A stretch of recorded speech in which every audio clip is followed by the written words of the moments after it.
మనం social engineering చూద్దాం. Social engineering అనేది ఒక ఆర్ట్ అనమాట. ఆ ఆర్ట్ని మనుషులను మ్యానిపులేట్ చేస్తారు సైబర్ క్రిమినల్స్. మ్యానిపులేట్ చేసి ఏం చేసుకుంటారు, ఇన్ ద రిటర్న్ మ్యానిపులేట్ చేసి వాళ్ళ కాన్ఫిడెన్షియల్ ఇన్ఫర్మేషన్ కానీ పర్సనల్ డీటెయిల్స్ కానీ అన్నీ తీసుకుంటారు.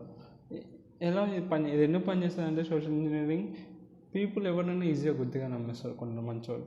సో హ్యాకర్స్ ఏం చేస్తారు, సైకాలజీ యూజ్ చేసి, ఫియర్ని యూజ్ చేసి, అర్జెన్సీ ఆర్ క్యూరియాసిటీని యూజ్ చేసి వాళ్ళ కాన్ఫిడెన్షియల్ ఇన్ఫర్మేషన్ అంటే కనుక్కుంటారు, తీసుకుంటారు. సో దట్ వాళ్ళ అప్పుడు దాన్ని ఈజీగా అటాక్ చేయొచ్చు వాళ్ళని.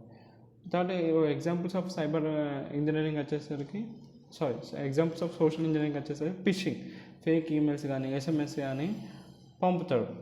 ఎట్లా బ్యాంక్ నుంచి వచ్చినట్టు పంపుతారు అన్నట్టు ఆ మెసేజెస్, బ్యాంక్ నుంచి కంపెనీస్ నుంచి వచ్చినట్టు సైబర్ క్రిమినల్ ఎవరు ఉన్నో వాడు పంపుతాడు. పంపినాక మనకి ఎట్లా వస్తుంది మెసేజ్, మీ అకౌంట్ అనేది బ్లాక్ అయింది, అది ఎందుకో కనుక్కోవాలంటే verify, click here to verify అని కొడతాం. అది కొట్టినాక నా పైసలు వెళ్ళిపోతాయి. సో అట్లా ఈజీగా నమ్మేస్తాం. అట్లా ఇది ఫిషింగ్ అన్నది one of the example of social engineering.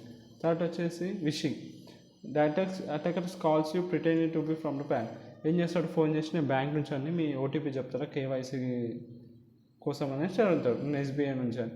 So నువ్వు ఓటీపీ చెప్పేస్తావు, వాళ్ళకి ఎస్బీఐ బ్యాంక్ కూడా ఏమో అట్లా అయిపోతుంది, నీ అకౌంట్లో ఉన్న పైసలు అయిపోతుంది. అట్లా వాయిస్ ఫిషింగ్, అది ఫిషింగ్ అనమాట. అట్లా ఫోన్ చేసి. ఇంకోటి బైటింగ్ ఏంటిది, ఏదైనా ఏం చేస్తాడంటే పబ్లిక్ ప్లేస్లో పెన్ డ్రైవ్ వదిలేస్తాడు. పెన్ డ్రైవ్ వదిలేస్తే అది పెన్ డ్రైవ్లోకి ఉన్నది నీకు నీ ల్యాప్టాప్లోనో నీ ఫోన్లోనో కనెక్టర్ వాడి ఓపెన్ చేసుకుంటావు, కనెక్ట్ చేసి ఓపెన్ చేస్తావు. ఏం చేస్తుంది, ఆ పెన్ డ్రైవ్ లోపల ఉన్న వైరస్ అంటే నీ అందులో ఎక్కిచ్చేస్తుంది, ఎక్కిపోతుంది.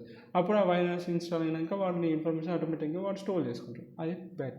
ఇంకోటి ప్రీటెక్స్టింగ్. ఇంకా ఏం చేస్తాడంటే ఫేక్ ఐడెంటిటీ క్రియేట్ చేసి వాడు ట్రస్ట్ తీసుకుంటాడు నీ దగ్గర. అంటే ఏం చేస్తాడు, నీ ఫ్రెండ్ అని, నేను హెచ్ఆర్ అని, నువ్వు అక్కడ నుంచి కాల్ చేస్తాడు. ఇప్పుడు ఏఐ వచ్చినాయి, ఏఐ వాయిస్తో అక్కడ నుంచి కాల్, నేను హెచ్ఆర్ అని ఈ కంపెనీలో, నేను మీ ఫ్రెండ్ అని చెప్పేసి అదే నీ బ్యాంక్ అకౌంట్ నెంబర్ చెప్పు, అది చెప్పు, లేకపోతే మీ రిజ్యూమే పంపని, మీ పాస్వర్డ్ పంపని అంటాడు. ఇవన్నీ ఎగ్జాంపుల్స్ ఆఫ్ సోషల్ ఇంజనీరింగ్ అనమాట. అర్థమైందా? పీపుల్ని, ఇది ఒక మ్యానిపులేషన్ ఆర్ట్, పీపుల్ని మ్యానిపులేట్ చేసి వాళ్ళ కాన్ఫిడెన్షియల్ ఇన్ఫర్మేషన్ తీసుకోవడాన్ని ఇది ఒక సోషల్ ఇంజనీరింగ్ అంటాడు. ఇది ఈజీగా వర్క్ అవుతుంది, ఎందుకంటే కొందరు మనుషులు ఈజీగా గుద్దిగా నమ్మేస్తాయి.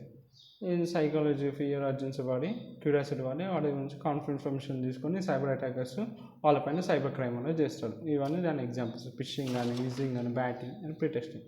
ఎప్పుడైనా సైబర్ క్రైమ్లో హ్యూమన్ అన్నట్టు వీకెస్ట్ పాయింట్. సో వాడిని టార్గెట్ చేసి సైబర్ అటాక్స్ అనేది జరుగుతాయి సైబర్ క్రిమినల్ నుంచి.